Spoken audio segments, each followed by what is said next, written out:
Intrigués, dégoûtés, impressionnés, ce matin, ces élèves de CE2 étaient tous surpris de découvrir le pouvoir du lombricomposteur. Une simple boîte en bois contenant des verres auxquels on donne les restes de nos repas. Dans les bacs qui sont au-dessus, on va mettre donc les verres et puis les épluchures au fur et à mesure. Et les vers vont venir manger les épluchures, redescendre dans la partie plus compostée déjà, et puis revenir manger au fur et à mesure. Résultat, de l'engrais qui va permettre aux plantes de la classe de s'épanouir pleinement.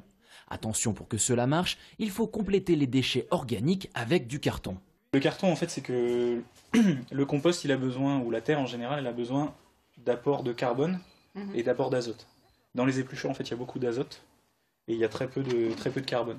Et donc le carton, c'est de la cellulose, donc c'est essentiellement des chaînes carbonées.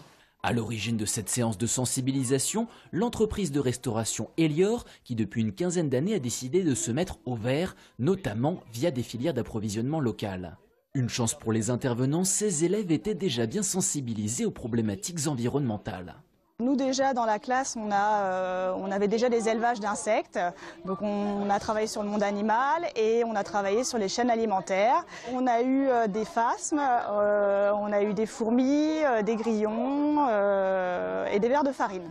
Enfin, sachez que tout à chacun peut avoir son propre lombricomposteur à la maison. Il suffit pour cela de respecter certaines règles comme des températures douces et le silence. Alors, chut les enfants.